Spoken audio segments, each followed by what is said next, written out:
up guys, Drago2020 here, and today we're here to talk about how strong is the Knave. If you like this type of content, please like and subscribe. Anyways, let's get right into the video.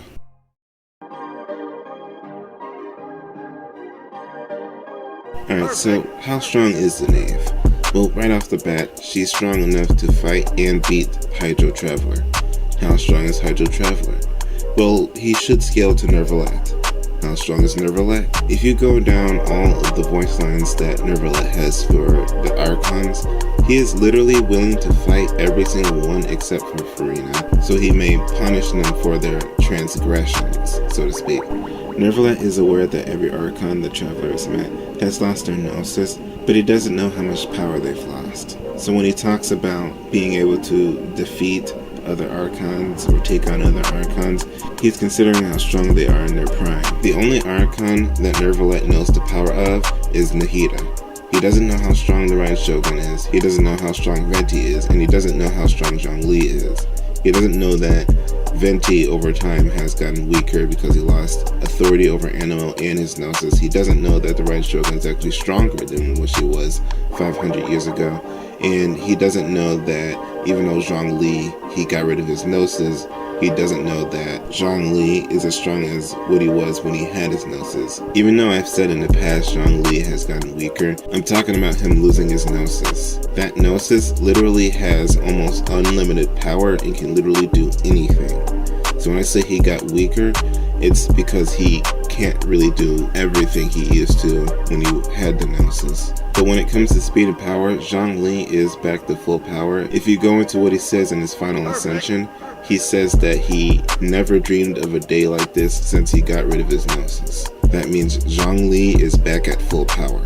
The Ran Shogun, I've talked about her so many times. Go watch my Power of Characters and Genshin Impact video. Just know that she's way stronger than when the Traveler fought her for the first time. And if you compare the Ran Shogun to what she was 500 years ago, which is what Nervalette is aware of, the Ran Shogun absolutely blows herself out of the water. The Ran Shogun could potentially one-shot her previous self. She is that much stronger, especially after she fully awakened the Muso no Hirotachi. So based off of what I just said, I'm pretty sure Nervalette should be able to casually deal with Venti and potentially Zhongli. That puts Nervalette at Archon level, and that puts Hydro Traveler at Archon level. In terms of AP, the average Archon can destroy an island. As we see from the Ran Shogun, she slashed apart an island. Zhongli, he literally created an entire cluster of islands. Venti, he too created an entire cluster of islands and then sent them out into the sea, and they're still moving around even to this day. This would put Nervalette at high island level and Hydro Traveler at high island level. So the Knave should be high island level as well. When you consider that the Knave is the 4th Fatui Harbinger, and she's 2 places below the Doctor, who Nahida was absolutely afraid of, this makes sense.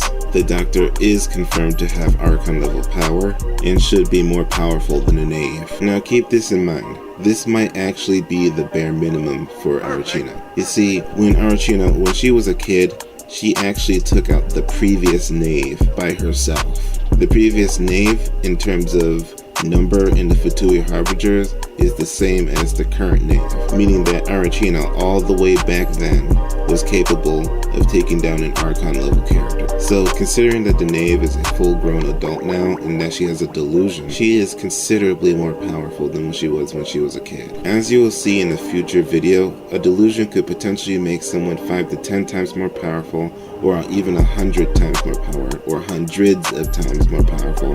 Considering that Fatui Harbingers must be capable of fighting Archons to get their Gnosis, that means that the delusion must be capable of taking down someone wielding a Gnosis, making the buff that a Gnosis gives comparable to a delusion gives. As you saw with the Ran Shogun versus the Traveler, at least the second time, the Traveler was powered up by 99 visions.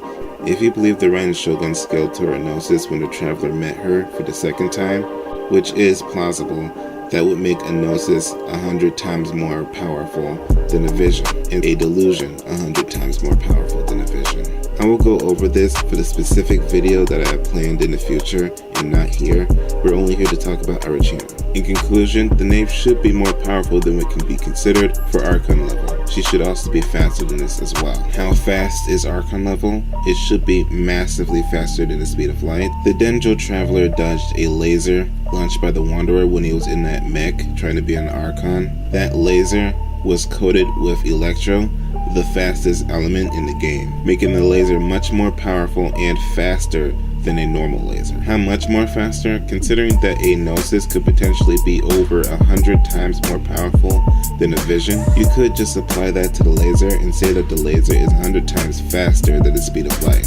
Keep in mind, this is Dendro Traveler. What this means is Dendro Traveler is as strong as the Ronin Shogun 500 years ago, considering that this is the period where she got rid of the Gnosis, saying that she no longer needed it, meaning that she scaled to it or above it. I will go over the Wanderer fight in a separate video and not here, just like I did for the Deval and the H-to-F fight, because I want to talk about some more things in that video and not here. The Knave glitches, teleports, and flies around the battlefield like a maniac while using her scythe like a saw blade. She casually creates heartlight, pyro constructs, using them to subdue and hold her enemies in place or spear them. Perry has a transformation called Cinder of Two Worlds. It's her own transformation. In it, she gains increased flight ability and a wider range. Alright, so let me ask you all a couple questions. So first off, the Knave seems to like making spikes come out of the ground to spear her enemies. Since she's using pyro, what would you do? Well, what I would do is I would make water cover every inch of that battlefield to the point where she can't make any more of her pyro constructs. What does the Traveler do? Oh, he just tries to brute force his way through her attacks, with his physical attacks, mind you. Now, I get it. There were people nearby, so flooding the landscape would potentially put them at risk. But at the same time, in the Traveler's head, those people were going to die anyways. So if they got a little hurt because the Traveler splashed them with a ton of water, I think that's a better trade-off than the Knave severing their head, right? Now, what would I do if the Knave was in the air? Well, here's what I would do. I would make a massive tornado to pull her out of the air and spam Frieza Death Beam to potentially extinguish her wings because they're literally made of pyro.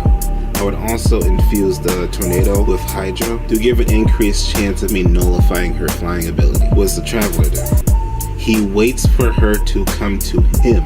I'm gonna be honest, I'm very disappointed in Mihoyo. Not only did the Traveler lose, it wasn't even close. This was mostly because the Traveler didn't utilize any of his elements. They fell victim to this chronic issue of not letting the Traveler use his elements when he should. This is an example of bad story writing on Mihoyo's part, and I wish they did him better. Even if he still lost, I wish they let him use his elements to show that even with Hydro nullifying all of her attacks, he still couldn't win. That would be a massive W for the Knave, and a massive L for the Traveler. Shows how much stronger he needs to get, because according to Nahida, 3 and up is where you start to get to Archon level.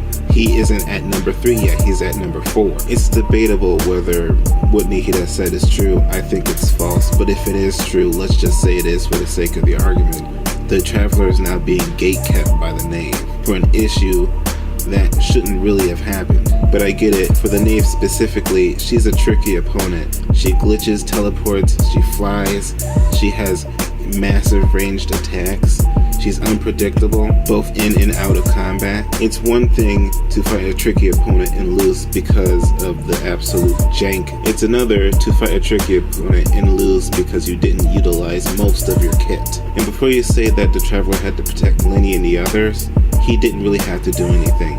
Lenny was absolutely clutching the entire fight. You saw at the end of the fight where he tricked the Knave into attacking decoys and turned out to not be Lynette and Fermine. It actually was a distraction. It didn't work in the end, but it shows you what work Lenny put in, which means the Traveler, he really didn't have to do much. But regardless, the father did son the Traveler. The Traveler did lose, and in the end, she used some sort of genjutsu attack that paralyzed the Traveler and made him unable to move. So I can say, regardless of whether the Traveler used his elements or not, he still would have lost that fight, because the Knave's hacks compared to the Traveler, who is just on a completely different level. Alright guys, that's gonna do it. The main purpose of this video was to show where the Knave stood amongst the other characters in the game, and to give my opinion on the fight. If you like this type of content, please like and subscribe, and as always, have a wonderful day.